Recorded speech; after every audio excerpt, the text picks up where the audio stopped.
अवतार मेहर बाबा की जय. అవతార్ మెహర్ బాబా కీ జై. అవతార్ మెహర్ బాబా కీ జై. జై బాబా అండి అందరికి. జై బాబా.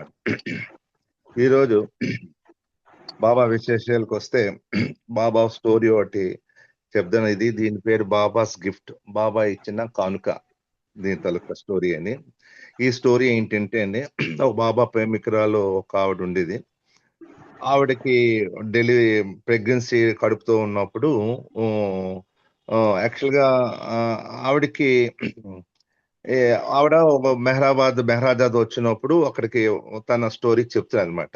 ఆవిడ బాబాల ఆవిడ ఏమిటో ఆవిడకి ఈ చూసారా డౌన్ సిండ్రోమ్ అని పిల్లలు పాపం చాలా మంది కొంచెం ఇదిగా పుడతారు. అంటే వాళ్ళకి అవయవాలు సరిగా డెవలప్మెంట్ అవ్వకుండా వాళ్ళు స్పెషల్ చైల్డ్ అంటుంటారు.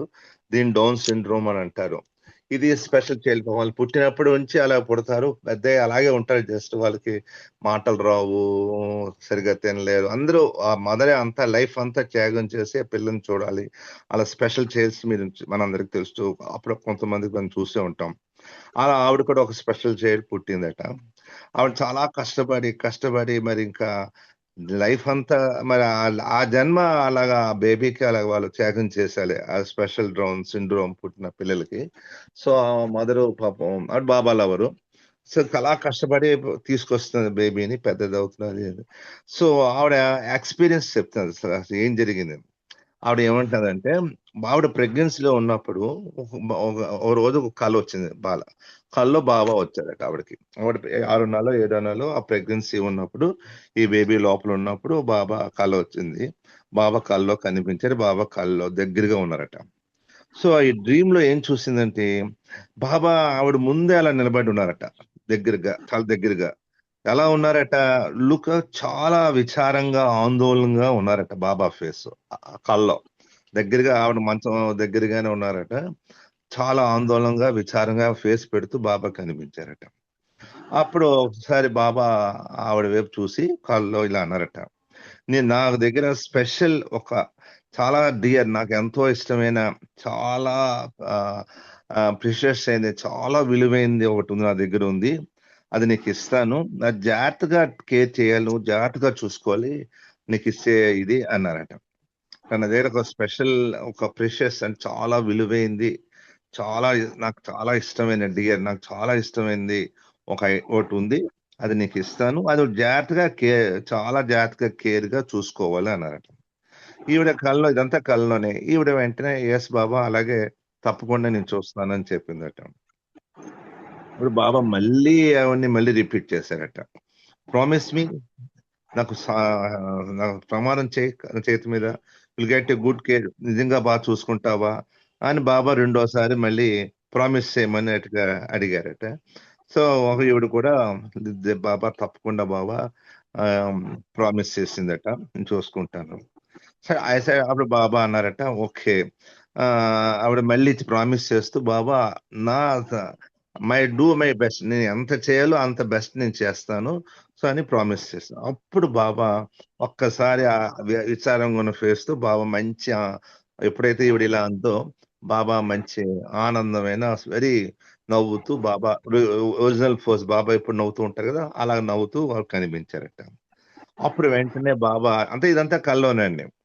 అప్పుడు బాబా తన గిఫ్ట్ బాక్స్ తీశారు కదా, గిఫ్ట్ ఇస్తున్నారు కదా, ఇవిడికి మంచిది ఇస్తాను కదా, ఆ గిఫ్ట్ బాక్స్ తీశారట ఇద్దామని. అది తీయగానే దానిలోంచి బీమ్ ఆఫ్ రే, ఒక కాంతి పుంజం, పెద్ద కాంతి పుంజము అలా వచ్చి ఈవిడ ఈవిడ ఆ లోపల ఉన్న, కడుపులో ఉన్న లోపలికి వెళ్ళిపోయిందట ఆ రే. ఒక రే, ఆ బాబా గిఫ్ట్ ఇస్తున్నారు కదా, అది తీసారట. ఓపెన్ చేయగానే ఒక కాంతి, పెద్ద కాంతి, ఒక సెట్, ఒక చిన్న కాంతి కదా, ఒక పెద్ద కాంతి ఇలాగా వచ్చి, కాంతి కిరణాలు ఆవిడ కడుపులోకి వెళ్ళి లోపలికి వెళ్ళిపోయి, ఆ లోపల ఉన్న బేబీ టచ్ అయినట్టుగా లోపలికి వెళ్ళిపోయింది. So beam of light emerged అయిపోయింది. అప్పుడు ఏమైపోయింది, సో ఏదో మంచిదే జరుగుతుందని అనుకుందట కళ్ళ ఈవిడ. తర్వాత బాబా మాయమైపోయారు. ఈవిడ అప్పుడు ప్రెగ్నెన్సీతో ఉంది కదండి, కడుపుతో ఉంది కదా, అప్పుడు ఈ కళ వచ్చింది. ప్రెగ్నెన్సీతో ఉన్నప్పుడు ఈ కళ వచ్చింది ఈవిడ. ఆ కొన్నాళ్ళు బేబీ డెలివరీ అయింది, బేబీ పుట్టింది. వచ్చేసరికి ఆ కాలం ఆవిడ మర్చిపోయింది. ఏదో 7 నెలలు, 6 నెలలు కలొచ్చింది. బాబా అడిగారు. ఆవిడ ఓకే అన్నారు. ఓ రేఖ కాంతిపుంజం వచ్చింది. తన కడుపులోకి వెళ్ళిపోయింది ఆ కాంతి కిరణం. అయిపోయింది. ఆ బేబీ పుట్టిన తర్వాత మొత్తం ప్రపంచం అందరూ వాళ్ళ చుట్టాలు అందరూ కుంగిపోయారు. ఆ బేబీని చూసి. మొత్తం డౌన్ అయిపోయారు. ఫ్యామిలీ అందరూ మొత్తం చూసి ప్రపంచం అంతా అరెరెరే! అని ఏంటంటే చైల్డ్ వాస్ ఆ బేబీ ఏమో వచ్చి పుట్టిన బేబీ డౌన్ సిండ్రోమ్‌లో పుట్టింది. డౌన్ సిండ్రోమ్ అంటే చెప్పాను కదా! Special child. వాళ్ళు డెవలప్‌మెంట్ అవ్వదు. వాళ్ళకి మైండ్ గాని, కొన్ని అవయవాలు గాని చాలా డిఫరెంట్‌గా ఉంటాయి. వాళ్ళకి ఏమీ తెలీదు. అని తినిపించాలి. అసలు ఏమీ తెలీదు. మేము అందరం చూస్తూ ఉంటాం అప్పుడప్పుడు కొంతమంది చుట్టాల ఇంట్లో, మన తెలిసిన వాళ్ళ ఇంట్లో. స్పెషల్ చైల్డ్ అంటాం మనం. సో, అది ఈవిడ బేబీ. వీళ్ళకి అర్థం అవ్వలేదట్ల ఈవిడకి. నీది అప్పటికే అటు బాబా లవరు, బాబా కల్లోకి కనిపిస్తే చాలా రెగ్యులర్ బాబా లవర్ ఈవిడ. సో, అండర్‌స్టాండ్ అబ్బా! ఇలా ఎందుకు జరిగింది? ఈ బేబీ నాకు పుట్టించావేంటి అని అర్థం అవ్వలేదు. And he has been very cruel and funny. మరి అనుకున్నారట బాబా నాకు సరే ఎవరో అన్‌మ్యూట్‌లో ఉన్నట్టున్నారు చూడండి. వాయిస్ వస్తుంది. అప్పారావు గారు ఎవరో అన్‌మ్యూట్‌లో ఉన్నట్టున్నారు చూడండి. వెంకట్రావు గారు మీరు మ్యూట్ చేసుకోండి. తర్వాత ఎవరు డిస్టర్బ్ చేయకండి. మంచి సబ్జెక్ట్ చెప్తున్నారు ఆయన. దయచేసి అందరూ మ్యూట్కి వెళ్ళిపోవాలి సార్. Right sir. సౌండ్ వస్తుంది. అదే వెంకట్రావు గారు వెంకటనరసింహ గారు మ్యూట్ చేసుకోండి. వెంకట నరసింహారావు గారు కర్లపూడి. వెంకట నరసింహం గారు. Okay right sir. అయితే ఇంకా చేసుకోలేదు. అప్పుడైందండి. Okay sir. అయితే చేశారు. Okay sir. అయితే వీళ్ళు ఈవిడికి అర్థం అవ్వలేదు. ఏంటి బాబా ఇలా ఇచ్చావు నాకు? ఏంటి నా మీద అంత క్రూయల్‌గా ఉన్నావా? అంత ఇదిగా ఇంత పనిష్మెంటా నాకు? ఇలాంటి బేబీని ఇచ్చావని అది ఓళ్ళు గోలెట్టేస్తున్నది బాబా దగ్గర. అంటే బాబా దగ్గర బాబా ఫోటో దగ్గర అక్కడ ఏంటి నాకు ఇలా ఎందుకు జరిగింది? నాకెందుకు ఇంత పనిష్మెంట్ ఇచ్చావు? నువ్వు నా మీద ఎంత క్రూయల్‌గా ఉన్నావా? ఎంత హారబుల్‌గా ఉన్నావా? ఏంటి ఇలా అని చాలా చాలా డీలా పడిపోయారు ఆ బేబీ రాగానే. ఆయన అండర్‌స్టాండ్ అవ్వలేదు. ఎందుకిలా జరిగింది? ఎందుకు నేను ఇంత పనిష్మెంట్‌కి నేను గురయ్యాను? నేను ఎక్కడ రాంగ్ చేశాను? ఏ తప్పని చేశాను నా జీవితంలో? బాబా నాకు ఇలాంటి బిడ్డ ఇచ్చాడు అని చాలా కుంగిపోతుంది. బాబా అడుగుతుంది. సో, అలా అలా చాలా మదన పడిందట. సో, ఈ థాట్స్ అలా వస్తున్నాయి. బేబీని కేర్ చేయాలి. ఏం తెలీదు బేబీకి. ఇంకా కష్టాలు స్టార్ట్ అయ్యాయి. డిఫికల్టీస్ రైజ్ అయ్యాయి. బేబీని రేజ్ చేయాలంటే అంత ఈజీ కాదు. అలా రేజ్ చేస్తున్నది. మెనీ స్ట్రగుల్ అవుతున్నది. కష్టపడుతున్నది.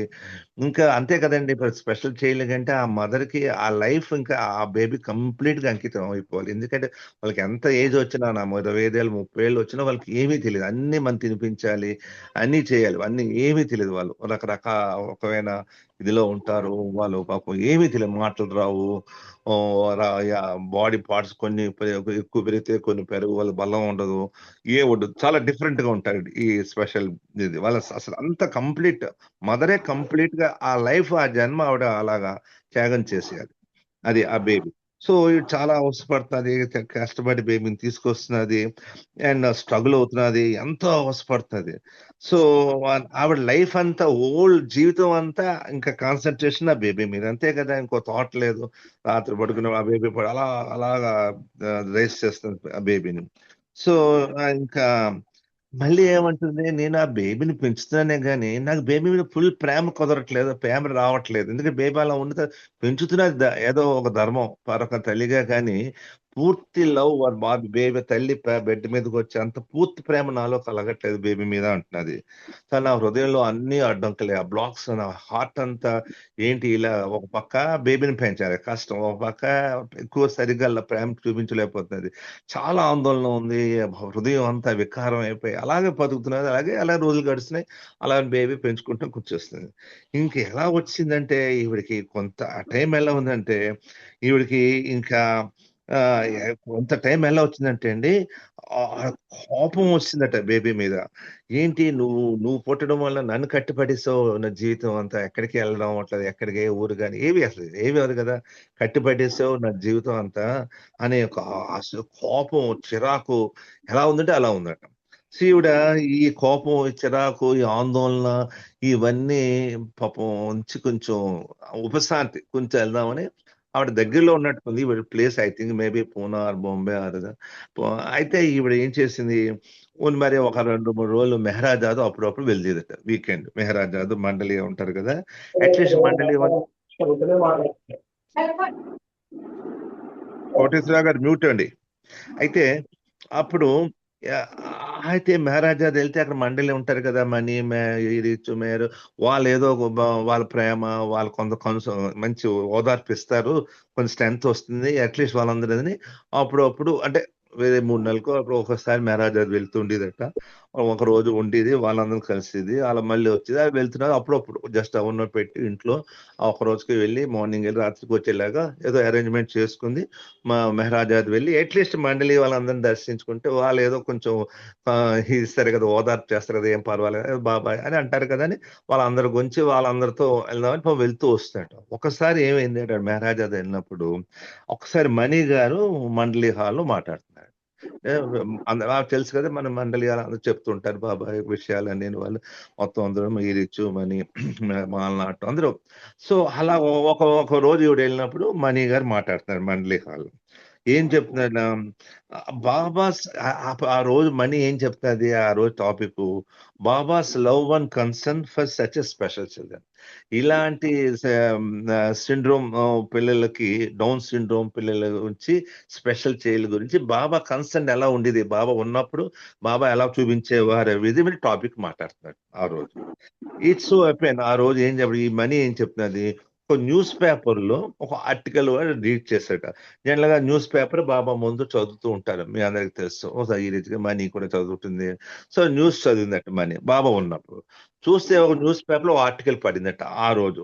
ఆ బాబా ఉన్నప్పుడు ఆవిడ న్యూస్ పేపర్ చదువుతున్నప్పుడు ఒక ఆర్టికల్ పబ్లిష్ అయింది. ఈ దేని గురించి, ఈ డౌన్ సిండ్రోమ్ అండ్ అదర్ డిఫీస్. ఏమిటట, ఇలాంటి బేబీస్, డౌన్ సిండ్రోమ్ బేబీస్ పుట్టి డిఫెక్ట్స్ తో పుట్టిన వాళ్ళు ఎర్లీ స్టేజ్ లోనే, ప్రెగ్నెన్సీలోనే ఈ స్కానింగ్ ద్వారా అప్పుడులోనే ఎర్లీ స్టేజ్ లోనే గుర్తించి టెర్మినేట్ చేసేయవచ్చు. సో ఈ డౌన్ సిండ్రోమ్ పిల్లల్ని ఎర్లీ స్టేజ్ మంత్స్ లోనే, 4th or 5th month లోనే వాళ్ళు గుర్తించేయచ్చట. బేబీని గుర్తించి వాళ్ళు టెర్మినేట్ చేస్తారు, అంటే వాళ్ళు అబార్షన్ చేయడం, మొత్తం బేబీని తీసేస్తుంది అనమాట అప్పుడే. సో ఆ విషయం బాబాకు చదివి వినిపించినట్టు. ఈ టైంకి, అదే టైంకి ఈవిడ వెళ్ళింది అక్కడికి, చూడండి. సో ఈ బాధపడుతున్నది ఇలా బేబీతో సేమ్. సో అదే టైంకి, అదే రోజు, ఆ రోజు టాపిక్ రావడం, నేను ఒకసారి బాబా న్యూస్ పేపర్ చదివి వినిపించాను, అప్పుడు మనీ చదివి వినిపించిందట. ఆ రోజు టాపిక్ ఇది, ఇలాగ ఎర్లీ ఇలాగ డౌన్ సిండ్రోమ్ స్పెషల్ చైల్డ్స్ వాళ్ళకి ఎర్లీ మంత్స్ లోనే డిటెక్ట్ చేసేట వాళ్ళ తలకి డిఫెక్ట్.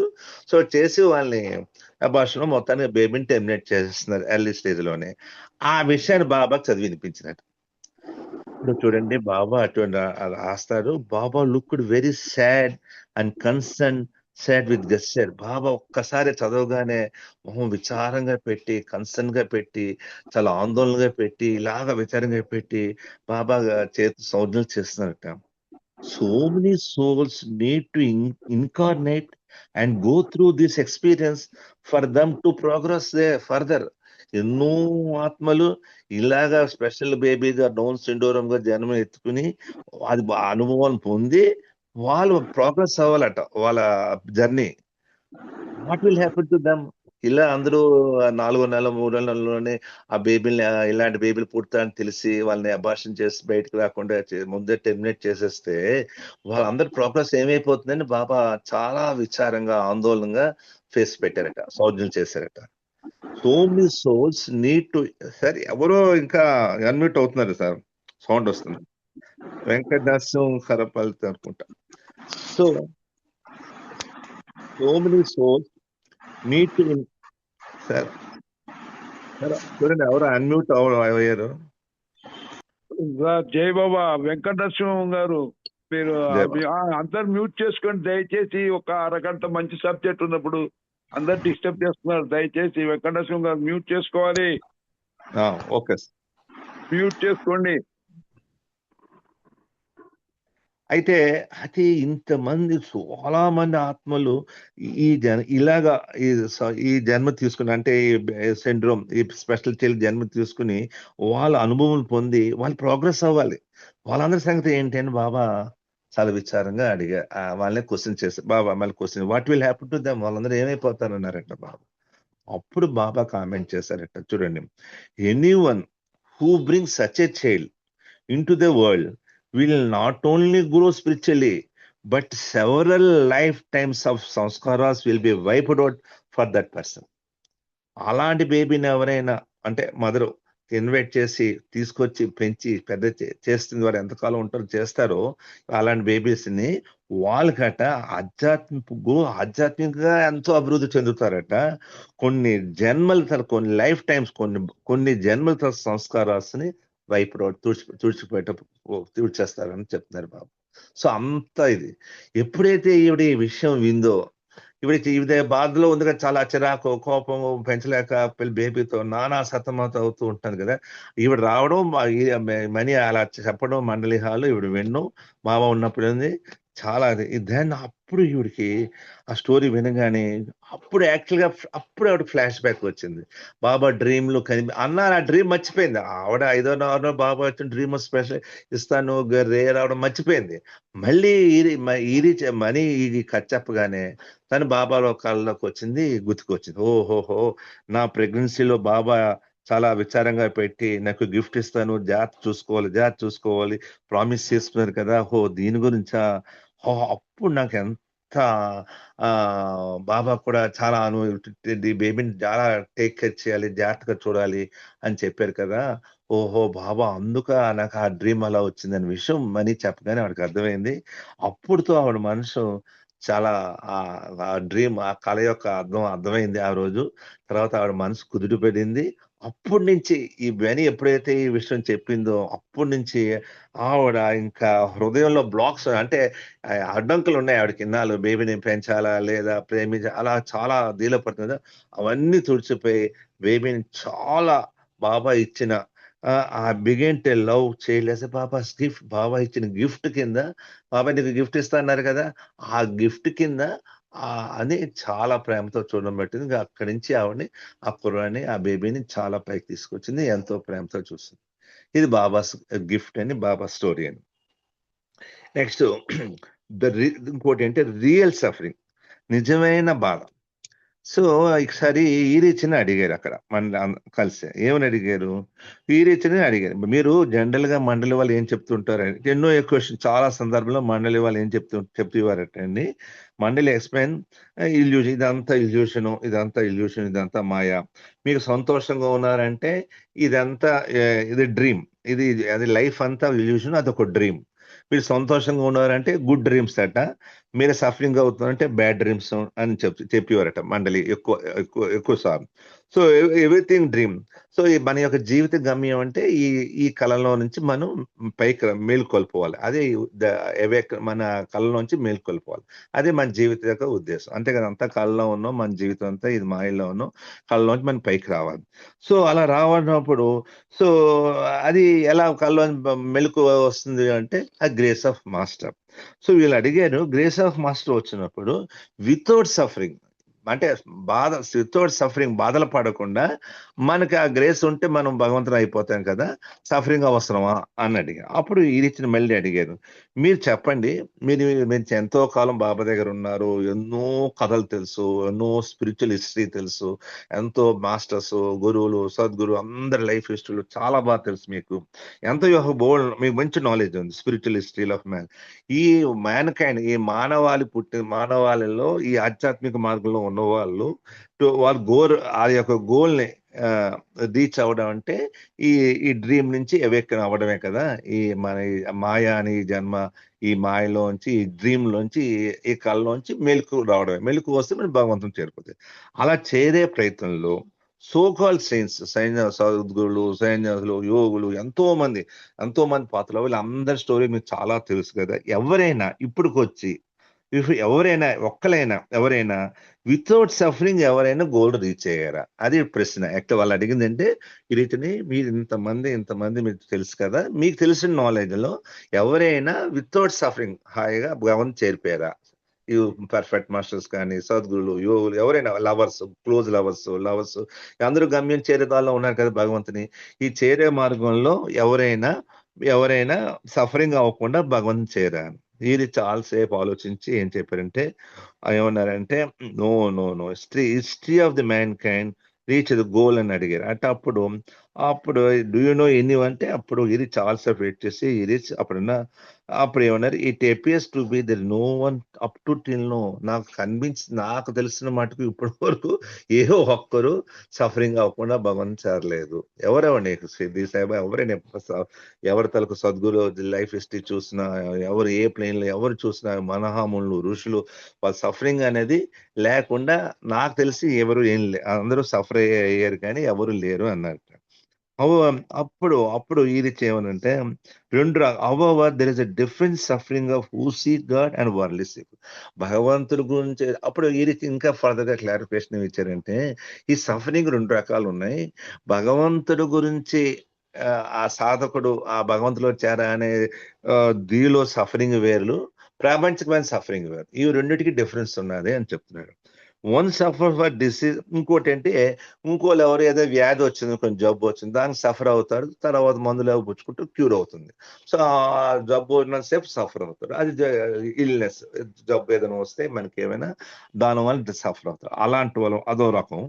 ఒకళ్ళేమో వర్లీ. ఇంకోటి ఏంటి గాడ్ సీకర్స్, భగవంతుని పొందాలని ఉన్న వాళ్ళు వరల్డ్లీ సఫరింగ్స్, అంటే బాతుకమైన కోరికలు, అది కావాలి ఇది కావాలి ఈ వాంట్స్ డిజైర్స్ ఎవరైతే ఈ కోరికలు వాళ్ళు కావాలి, వాళ్ళ సఫరింగ్ వేరు, భగవంతుని చేరే సాధకుల సఫరింగ్ వేరు, ఈ జబ్బుతో పాపం బాధపడడం సఫరింగ్ వేరు అని చెప్పారు. Spiritual seekers suffers intensely because of the longing for God. So ఆధ్యాత్మిక సాధకులు భగవంతుడికి చేరడానికి చాలా సఫర్ అవుతారు.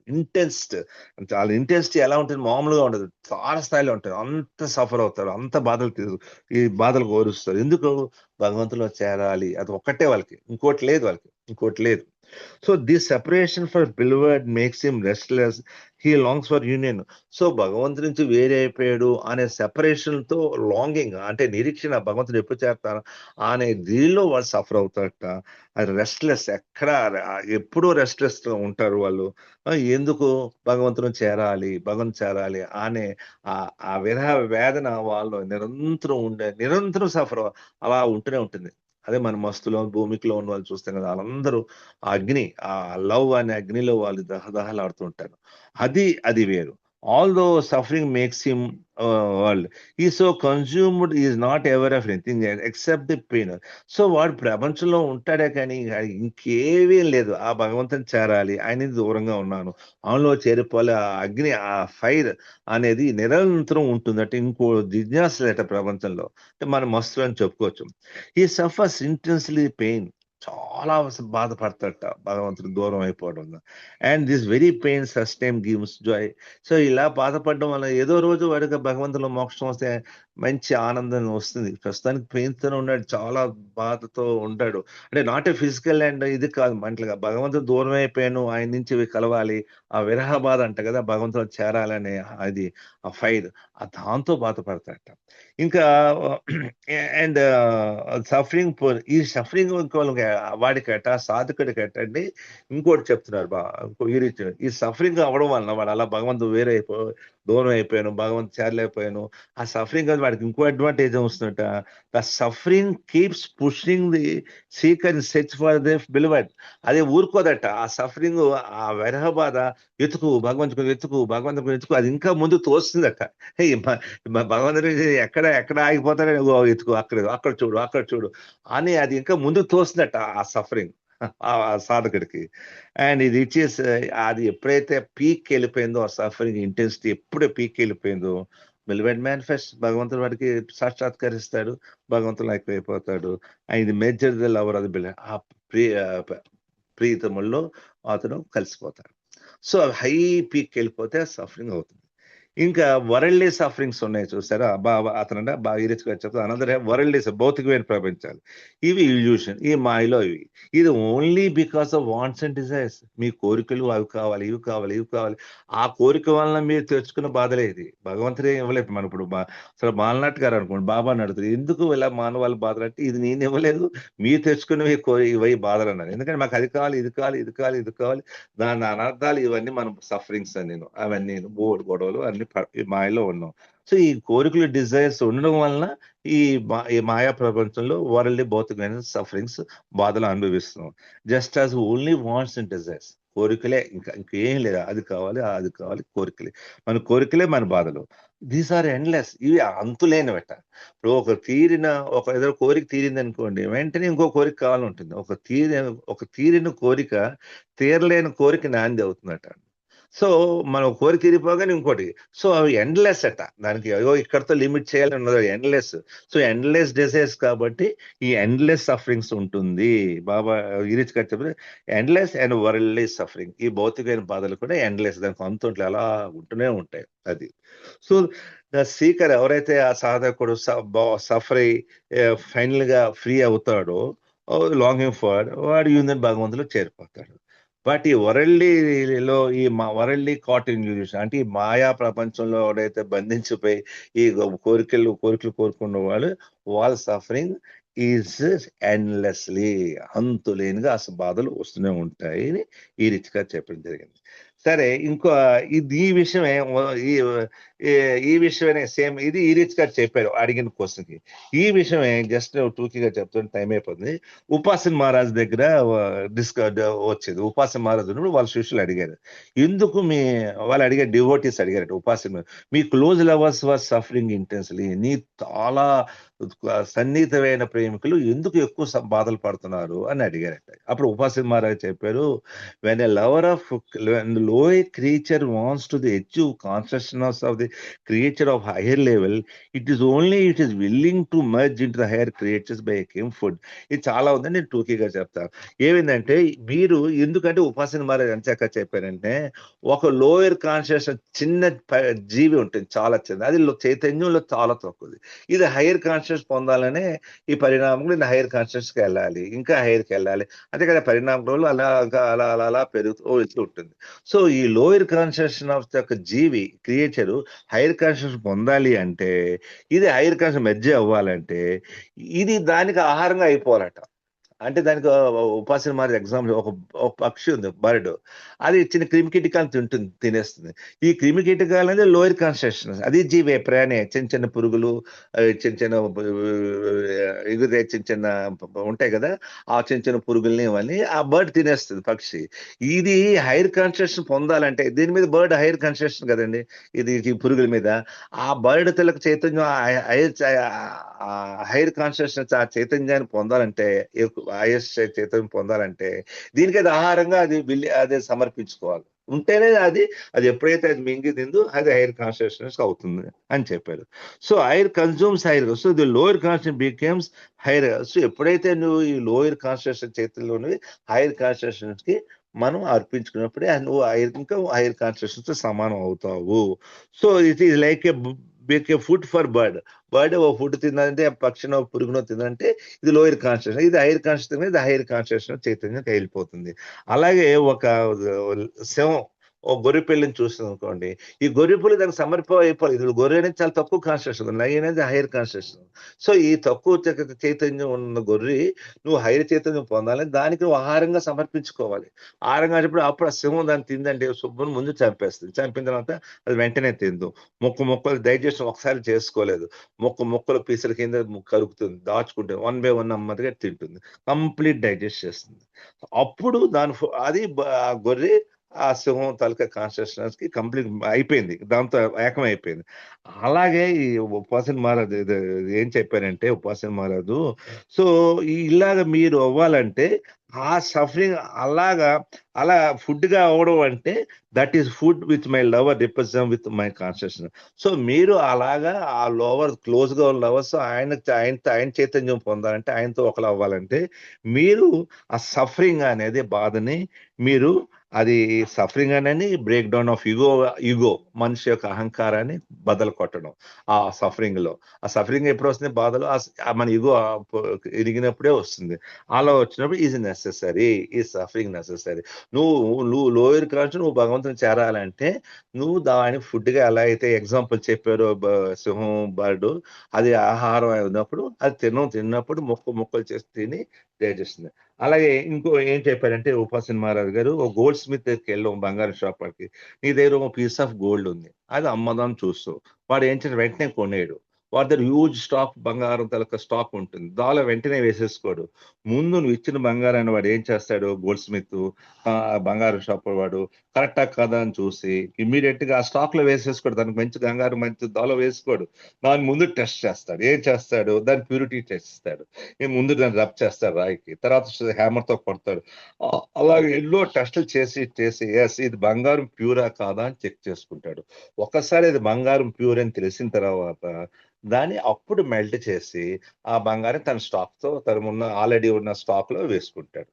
అలాగా ఆ గోల్డ్ అలాగా if any wants to add a stock, so I have to various harsh test. So భగవంతుడు మనల్ని ఆ మాస్టర్ మనల్ని ఆయనలో చేర్చుకునే ముందు మన ప్యూరిటీ ఎంత ఉంది, మన ప్యూరిటీని చెక్ చేస్తాడు. ఆ అంటే కొట్టడం రబ్ చేయడం ఎలా అయితే గోల్డ్ చేస్తాడు బంగారు షాప్ వాడు, అలాగా మాస్టర్ కూడా మనకి చేసి అప్పుడు బాగుంది అంతా బాగుంది 100% ప్యూరిటీ వచ్చాడు అనగానే దాన్ని మెల్ట్ చేస్తాడు. మెల్ట్ చేయడం అంటే సాక్షాత్కారం ఇస్తాడు. సో ఉపాధ్యాయులు ఆస్కర్ మళ్ళీ ఉపాసన మరి ఆస్కర్ మళ్ళీ ఉపాసన మరి ఇంకో క్వశ్చన్ అడిగారు, మాస్టర్స్ ఎందుకు సఫర్ అవ్వాలి? ఓకే సాధకుడు సఫర్ అవుతున్నాడు, క్లోజ్ లివర్స్ ఈ ఆధ్యాత్మిక మార్గంలో ఉన్న మీరు పర్ఫెక్ట్ మాస్టర్స్ అవుతారు, వాళ్ళు ఎందుకు సఫర్ అవ్వాలని అడిగారట. అదేం చెప్పారంటే అది కూడా అయిపోయిందండి. మాస్టర్ ఏం చెప్పాడంటే మాస్టర్ నాట్ ఓన్లీ అదే మానవాళి అందరి సంస్కారాలు మా మీద తీసుకుంటాం, దానివల్ల క్లోజ్ తీసుకోవడం వల్ల సఫరింగ్ మేము వాళ్ళు తీసుకోవడం వల్ల ఆ సంస్కారాలు తీసుకొని మేము సఫర్ అవ్వాలి అని చెప్తున్నారట క్లోజర్స్. అండ్ ఇంకోటి కూడా చెప్తున్నారు సఫరింగ్, బట్ ఆల్సో ఇలాగా ఆ సఫరింగ్ అవడం వలన పర్ఫెక్ట్ మాస్టర్ అవుతారు మరి సఫరింగ్ అవడం వలన ఆ చుట్టూ ఉన్న వాళ్ళ క్లోజ్ లవర్స్ శిష్య బృందం మండలి ఉంటారు కదా, ఎప్పుడు అవతార పురుషుడు కానీ సద్గురుకి ఆ క్లోజ్ లవర్స్ వాళ్ళకి ఏం వస్తుందంటే వాళ్ళు ఫీలింగ్ వస్తుందట అవతార పురుషుడు కానీ పర్ఫెక్ట్ మాస్టర్స్ రిలేటెడ్ మాస్టర్స్ కానీ సఫరింగ్ అవడం వలన తన చుట్టూ ఉన్న డిసైపుల్స్ ఇంకా సగం సగం ఉంటారు, అందరూ పర్ఫెక్ట్ అవ్వరు కదా. ఆ డిసైపుల్స్ అందరిలో ఒక ఫీలింగ్ వస్తున్నట్టు, ఏమని వస్తున్నట్ట, feeling of compassion, pity, mercy, dedication, devotion, కరుణ, జాలి, దయ, నెక్స్ట్ డెడికేషన్ కంప్లీట్ ఇది ప్లస్ భక్తి అనేది వాళ్ళు ప్రేరేపిస్తాయట. ఆయన అలా సఫరింగ్ అవడం వలన ఆ సఫరింగ్ చూసి వీళ్ళు కరుణ అని కొంత ఉంటుంది, ఎక్కువ అవుతుంది, జాలి, దయ, డెడికేషన్, భగవంత్ సర్వార్పణం అవ్వడం, తర్వాత ప్రేమ అలా అది ఈ భక్తి అన్ని పెరుగుతాయట. So the ashram mat offer make close రోజు బిట్. సో ఒక్కొక్కసారి మాస్టర్ చాలా చాలా హార్ష్ గా ఉంటారు. ఉపాసన మహారాజ్ అయితే అందరిని కొట్టేసేవాడు కర్రతో, ఈవెన్ గుల్మాయిన్ కూడా ఇలా అందరిని కొట్టేవారు. అది చూడండి చాలా గట్టి కొట్టేవారు కర్రతో ఆయన. సో ఎందుకంటే చాలా హార్ష్ గా ఉంటుంది, చాలా అవి తట్టుకోవడం కష్టమే. కానీ అది ఇష్టం ఉండదు సాధకుడికి అంతలా కొట్టేస్తుంటే. అప్పుడు చూడని కొన్న అది ఏమవుతుందంటే కొన్నాళ్ళకి అది ఆ కొట్టడం వల్ల వాళ్ళు ఆ కొన్నాళ్ళకి వాళ్ళకి అది మెల్ట్ అయ్యి ఆయన మీద కొండ మెల్ట్ అయ్యి అది అప్పుడు కంపాషనేట్ లవ్, ఆ మాస్టర్ మీద ప్రేమ, గురువు గారి మీద ప్రేమ ప్లస్ ఆ దయ అన్ని కలుగుతాయట అలా చేయడం వల్ల. So intent this inspires them love of service creates willings and willings the heart up the heart. ఇలాగ చేయడం వలన ఏదో రోజున అతను ఏమొచ్చి ఆ, ఏదో రోజున ఇలా చేయడం వలన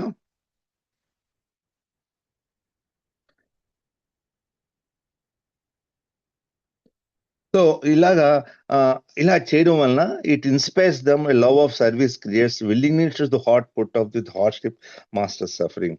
ఇలా చేయడం ఆ మాస్టర్ సఫరింగ్ వలన వాళ్ళు చేంజ్ వచ్చి వాళ్ళ సర్వీస్ జీవితాన్ని ఆయనకి సరెండర్ చేయడానికి అనిపిస్తుంటారు. సో ఇంకా లాస్ట్ గా ఏం చెప్పాడు ఉపాసన మహారాజు, it is very important for my lovers to do this and I will help them by creating my suffering. ఇలాగా through this my lover will finally achieve the union with me. నేను ఇలా suffer అవడం వల్ల వాళ్ళు నా ప్రేమికుల్లో inspiration వస్తుంది. అది ఏంటి, సర్వీస్ చేయాలని, సేవ చేయాలని, విల్లింగ్నెస్ గా ఆయన హృదయాంతరాలు ఆ మాస్టర్కి అంకితం అవ్వాలని అని భావన వచ్చి వాళ్ళ లవర్స్ అందరికి నేను హెల్ప్ చేస్తాను నా సఫరింగ్ వలన అని ఉపాసన చెప్పారు. ఇలా చేయడం వలన నా లవర్ ఏదో రోజు ఫైనల్ గా నాలో యూనియన్ విత్ మీ, నాతో కలిసిపోతారు అని చెప్పారు ఉపాసన. ఇది ఉపాసన మారి చెప్పింది మీరు విన్నారు. అంతకుముందు ఈరిచ్ గారు జనరల్ గా అడిగిన క్వశ్చన్ అసలు ఎవరు సఫరింగ్ అవ్వకుండా భగవంతుని రీచ్ అవ్వలేరా అన్నదానికి జవాబు అన్నారు. సరే బాబా ఏం చెప్పారో విందాం. ఏం చేసి క్లోజ్ చేస్తాం ఒక 1 minute. బాబా అంటారు, చూడండి ఈ సఫరింగ్ అనేది మీరేం భయపడట్లేదు, అవన్నీ మామూలుగా ఆధ్యాత్మిక మార్గంలో ఉంటాయి. బాబా అంటారు చూడండి, after coming in to the love orbit of Avatar, మీరు అవతారతుల కక్షలో ఆ పరిధిలోకి వచ్చేసారు, ఆర్బిట్ లో మీరు అందరూ వచ్చేసారు. మీరు చేయవలసింది ఏంటి, మనం అందరం it best drone one self in his love and dedicate all actions to him.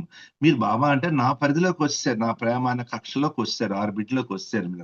మీరు ఇప్పుడు ఏం చేయవలసింది, ఏమీ చేయట్లేదు. మన ఏదో భగవంతుడు పొందాలంటే కష్టాలు పొందాలి అవన్నీ బాబా చెప్పలేదు. ఏమన్నారు, జస్ట్ మీరు నా ప్రేమలో ఇంకా మునిగిపోండి, అలా మునిగిపోండి. డ్రోన్ మై లవ్, నా ప్రేమలో మీరు అలా మునిగిపోవాలి. ఇప్పుడు ఒకరు కాలు వరకు తడుపుకున్నారనుకోండి, ఒక మోకాల వరకు దిగారు అనుకోండి, ఒకటి బొడ్డు వరకు నడుము వరకు దిగారు అనుకోండి, గొంతు వరకు ఇంకా పూర్తిగా మునిగిపోవాలి మనం. అది ఎవరు దీన్ని బట్టి వాళ్ళు ఆలోచించుకోవాలి. కంప్లీట్ గా నా ప్రేమలో మునిగిపోయి ఇంకోటి ఏం చేయమన్నారు అంటే ఆల్ యాక్షన్స్ అని నాకు డెడికేట్ చేశారు. ఈ 2 చేయమన్నారు బాబా. ఏంటి, మీరు ఇప్పుడు ఉన్నారు, నా పరిధిలోకి వచ్చారు, నా ఆర్బిట్ లోకి వచ్చారు, ఇంకా పూర్తిగా నా ప్రేమలో మునిగిపోండి. మీరు చేసే ప్రతి ప్రతి చర్య నాకు అర్పించేయండి. ఇలా చేయడం వల్ల this is the most desirable and safest course. Baba అన్నారు, ఇది చాలా చేయవలసింది ఇది ఒక్కటే మోస్ట్ డిజైరబుల్, ఇదే మీరు చేయాలి. ఇలా చేసి సేఫెస్ట్ కోర్స్, ఈ కోర్సు చాలా సురక్షితం. వెళ్ళినా ఏ మార్గం వెళ్ళినా ఈ ప్రేమ మార్గంలో మీరు పూర్తిగా మునిపోయి భగవంతుడిగా వస్తే అది దెన్ అప్పుడు ఏమవుతున్నట్టండి, బాబా అంటున్నట్టు చూడండి, దాని instead of the lover following the path follows him. అది సో మీరు అలా చేయడం వలన నువ్వు ఏదైతే మార్గాన్ని నువ్వు ఎత్తుకుంటూ వెళ్ళాలి, కానీ నువ్వు ఇలా చేయడం వల్ల మార్గమే నేను ఎత్తుకుంటూ వచ్చేస్తున్నాను. అది బాబా చెప్పారు. సో అవతార్ మెహర్ బాబా కీ జై. జై బాబా అండి అందరికి. జై బాబా. జై బాబా సార్, చక్కటి విషయాలు చెప్పారు. ప్రతి stories very very essential subjects తీసుకున్నారు మీరు. జై బాబా.